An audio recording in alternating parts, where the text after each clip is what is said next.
안녕하세요.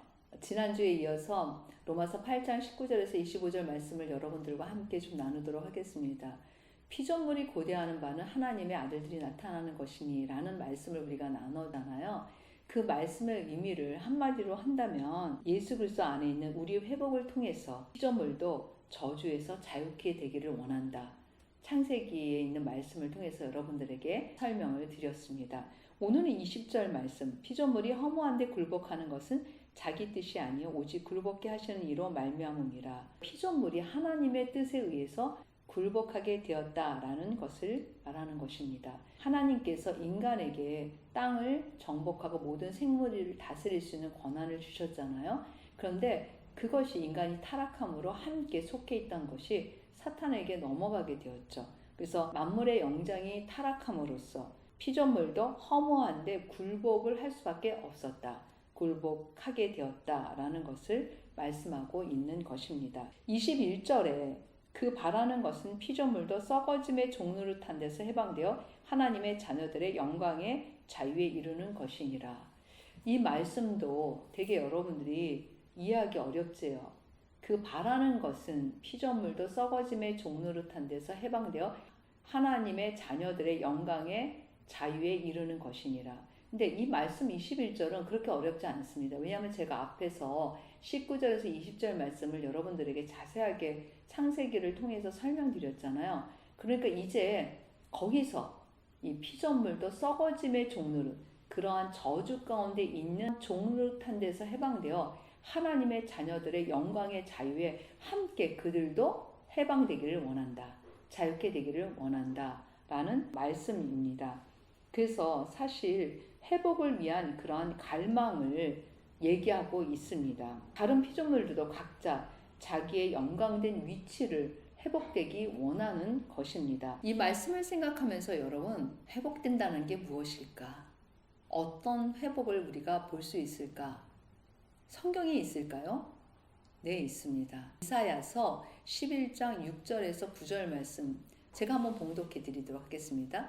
그때 이리가 어린 양과 함께 살며 포범이 어린 염소와 함께 누우며 송아지와 어린 사자와 살찐 짐승이 함께 있어 어린 아이에게 끌리며 염소와 곰이 함께 먹으며 그것들의 새끼가 함께 엎드리며 사자가 소처럼 풀을 먹을 것이며 젖 먹는 아이가 독사의 구멍에 장난하며 젖된 어린아이가 독사의 굴에 손을 넣을 것이라. 내 거룩한 산 모든 곳에서 해됨도 없고 상함도 없을 것이니 이는 물이 바다를 덮은 같이 여호와를 아는 지식이 세상에 충만할 것임이니라.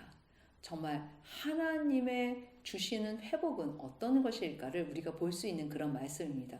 물이 바다를 덮은 같이 여호와를 아는 지식이 세상에 충만하게 될 때 모든 것이 회복되었을 때 함께 평화롭게 사는 것, 그것이 하나님께서 주시는 회복이라는 말씀을 하고 계시는 것입니다. 그래서 다른 피조물들도 이러한 회복을 기다린다라는 말씀이죠. 그래서 22절에 보면은 피조물이 다 이제까지 함께 탄식하며 함께 고통을 겪고 있는 것을 우리가 아느니라.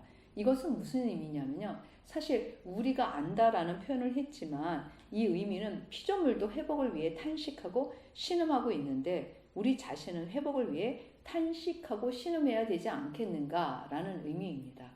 피조물들도 이렇게 회복에 대해서 기다리고 있는데 우리도 그래야 되지 않는가라는 것을 말하고 있는 것입니다. 그렇기 때문에 23절에 바로 이어서 그 말씀을 하고 있습니다. 뭐라고 그랬냐면 그뿐 아니라 또한 우리 곧 성령의 처음 익은 열매를 받은 우리까지도 속으로 탄식하여 양자될 것 곧 우리 몸의 속량을 기다리니라. 할렐루야. 뭘 말하는 걸까요, 여러분? 우리 몸의 부활, 바로 우리에게 주신 영원한 생명이 완성되는 그날, 그것에 대해서 우리도 뭐예요? 기다려야 된다라는 거예요. 우리도 그것에 대해서 소망을 가져야 된다라는 말씀을 하고 계시는 것입니다. 결국 성령님의 처음 익은 열매 되신 예수 그리스도와 같이 우리도 양자될 것, 그런 몸의 구속, 부활을 기다린다라는 것입니다. 우리 몸의 부활을 누가 하실까요? 성령님이 하시죠. 그래서 제가 앞에서 말씀드렸듯이 성령님은 우리의 신앙생활에 처음 우리가 예수 그리스도를 고백하는 그 순간부터 마지막 우리 몸의 부활 그리고 영원한 삶에도 함께 하신다라는 이 놀라운 사실을 우리는 이 성경 말씀을 통해서 반드시 우리의 마음에 새기고 그것을 기억해야 될 것이라고 생각이 되어집니다. 부활에 대해서 여러분들은 얼마나 소망하고 계세요? 이 피조물들도 그것을 기다리는데 하나님의 자녀된 우리, 구속받은 우리도 그것을 기다려야 되지 않는가? 우리도 그것을 바라봐야 되지 않겠는가? 라는 말씀을 하고 계시는 것입니다. 그래서 우리가 소망으로 구원을 얻었음에 보이는 소망이 소망이 아니니 보는 것을 누가 바라리요? 만일 우리가 보지 못하는 것을 바라면 참음으로 기다릴지니라. 그러니까 우리가 구속함을 받았잖아요. 근데 이제 마지막 그 완성되는 그것을 소망으로 우리가 기다려야 된다라는 거죠. 참음으로 기다려야 된다고 말씀하시는 거예요. 그래서 우리가 소망으로 구원을 얻었음에 우리가 지금 현재 받았지만 이미 받았지만 그것이 이루어지는 그것을 완성되는 그날을 참음으로 기다려야 된다라고 말씀하고 있는 것입니다. 아직 우리 몸의 부활이 이루어지지 않았잖아요. 여러분, 사실 저는 어떨 때 그런 생각을 해요. 정말 나는 이 부활의 소망을 가지고 사는 걸까? 진짜 내 안에 그것이 있나? 이런 생각을 해보면 굉장히 적지 않아요? 그냥 우리가 신앙 양심에 비춰보면 부활의 소망을 갖고 그것을 소망으로 생각하면서 사는 사람들이 많을까? 정말 그걸 기억하는 사람들이 많을까? 저는 많지 않다고 생각이 들어요. 애써서 우리는 그것을 정말 바라고 믿음으로 고백하고 선포하고 그리고 영적으로 그러면서 그것을 조금씩 알아가고 그리고 그것의 진정한 소망이 우리 안에 부어지는 것이지 여러분들이 그냥 예수 믿으면 그 소망이 저절로 부어지지 않아요. 그렇지 않습니까? 제가 지난번에 말씀드렸듯이 우리가 우리의 육체를 따라 살지 않고 성령님을 따라 살고 예수 그리스도의 주되심을 이루고 그리고 우리가 거룩한 삶을 향해 나갈 때 분명히 우리의 자아를 내려놓는 거 어렵습니다. 그리고 굴복시키는 거 어렵습니다. 말씀에 나를 맞추는 거 어렵습니다. 그런데 여러분, 그럴 때 바로 이 소망이 무엇인지, 부활에 대한 소망이 무엇인지, 그리고 그것이 왜 나에게 소망이 되고 내가 왜 그것을 기다리고 있는지 그 영적인 깊이를 우리에게 더해 주시는 것을 우리가 알 수 있습니다. 여러분, 혹시 여러분들 가운데 육신을 따라 살지 않고 영을 따라 살 때 여러분들에게 주어지는 이 영적인 놀라운 축복과 하나님이 주시는 은혜를 누리고 계신가요? 우리는 그거를 누려야 됩니다. 만약에 우리에게 그런 것들이 누려지지 않는다면 우리가 애써 육신을 쳐서 복종시키고 아무것도 영적인 것을 가질 수 없다면 사실 우리 너무 불쌍한 자잖아요. 너무 힘들잖아요. 그리고 우리가 우리의 육신을 쳐서 복종시키고 영으로 따라 사는데 성령님이 주시는 이러한 놀라운 영적인 비밀 그리고 이런 보화 그리고 이런 축복을 우리가 지금 그것을 얻지 못한다면 어떻게 우리가 육신을 이길 수가 있겠어요? 어떻게 우리의 것이 우리가 그 영광을 바라볼 수 있겠어요? 그렇기 때문에 로마서 8장 19절에서 25절 이런 말씀들이 여러분 안에서 정말 영적으로 알아지고 그러면서 실제 현재 나의 삶 속에서 이런 것들이 생각이 되어지면서 그 깊이를 더해가고 영적인 알미 나의 현실의 삶을 지배함으로 나에게는 이 땅에서 정말 성실하고 누구보다 신실하게 살지만 그러나 주님이 주시는 약속하신 이 부활의 소망 성령님이 이루실 이 부활의 소망이 우리 안에 살아있는 그것을 기다리는 그리고 그것을 소망하는 그러한 것이 현재 우리의 삶이 되어야 하는 것이죠. 그런 소망을 우리가 좀 깨워서 누리면 좋겠어요. 현재 우리의 지금의 세상은 점점 우리로 하여금 현실적인 것에 몰두하게 만들어요. 그래서 우리한테 다 열린 하늘이잖아요. 왜냐하면 우리가 하나님의 자녀가 되었고 하나님께서 우리의 기도를 들으시고 하나님의 나라를 우리에게 주셨잖아요. 근데 우리는 열린 하늘문 안에 있으면서도 계속 이렇게 땅만 바라보는 이러한 사람으로 살고 있지 않은지 한번 좀 생각해 보면 좋을 것 같아요. 여러분, 우리는 발이 땅에 있어야 되죠, 물론. 그러나 여러분과 저는 열린 하늘을 바라보면서 사는 그러한 사람이 되어야 될 것 같아요. 여러분, 정말 우리가 부활을 소망하잖아요.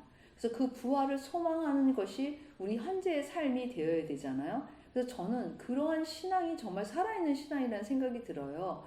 그래서 저도 정말 그러한 신앙을 갖기 위해서 몸부림치고 있어요.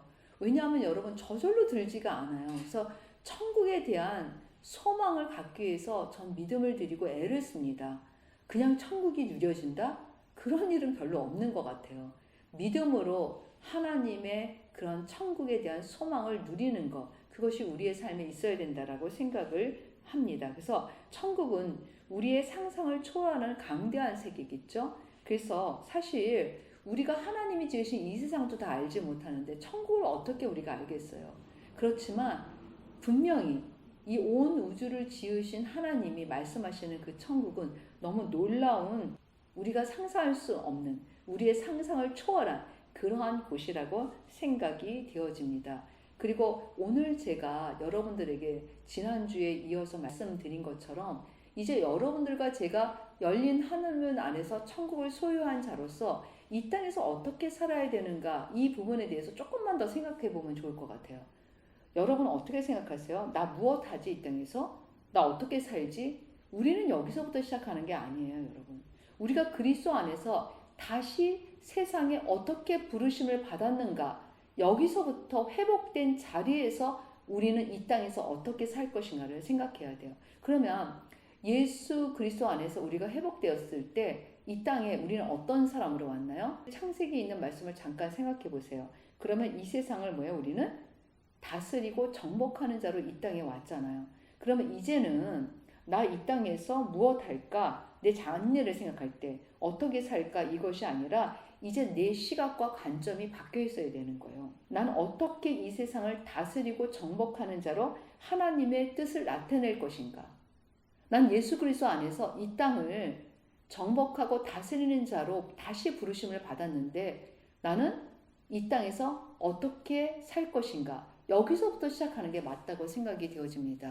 그럴 때 저는 사람들이 세상을 너무 두려워하는 걸 많이 봤어요.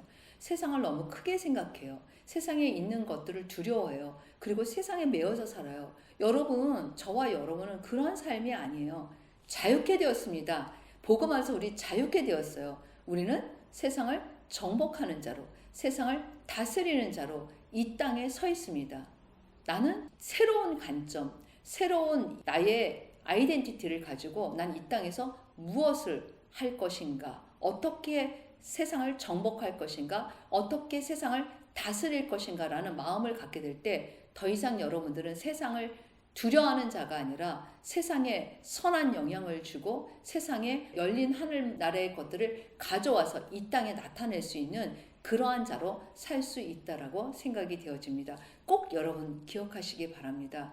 우리가 가지고 있는 소망은 바로 하나님이 주신 살아있는 소망입니다. 그렇다면 열린 하늘문 안에서 사는 우리는 단지 천국을 향해서 바라보는 자가 아니라 이 땅에서는 정복하는 자로, 이 땅을 다스리는 자로.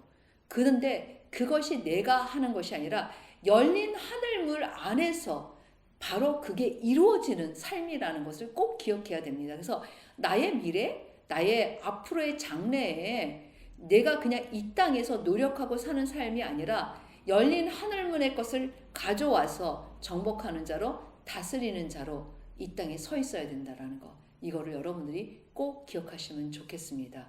그것이 바로 마지막에 우리 몸의 부활을 소망하면서 살아가는 자의 삶이라고 저는 믿습니다. 그것이 바로 우리가 마지막에 소망으로 가는 길이라고 생각이 되어집니다. 꼭 여러분들이 그렇게 기억하시면 좋겠습니다. 그래서 구원의 이 대장정, 예수 그리스도로 말미암아 다시 태어난 그 생명이 마지막 영원한 생명을 누리는 부활까지 우리가 성령님과 동행하는 이 구원의 길, 이게 믿음의 길이라는 것입니다. 이게 바로 믿음의 길입니다. 믿음이 반드시 필요합니다. 그리고 우리가 그 가운데서 이 부활의 소망이 우리에게 살아나게 될 때 우리가 영원한 것이 무엇인지, 그리고 현재 나의 삶에 육신을 따라가지 않고 기꺼이 기쁨으로 즐거이 성령님을 따라가며 그리스도와 함께하는 그러한 삶의 놀라운 은혜가 나타나게 된다라고 믿습니다. 피조물들도 하나님의 아들들이 나타나는 것을 바라고 있습니다. 우리도 예수님께서 주신 약속, 마지막 우리가 우리의 몸에 양자 될 것, 그 우리 몸의 속량을 기다리면서 그것을 바라보면서 소망하면서 지금 현재 이 땅에 살고 있는 그러한 살아있는 신앙을 갖는 여러분들과 제가 되기를 축원합니다. 감사합니다.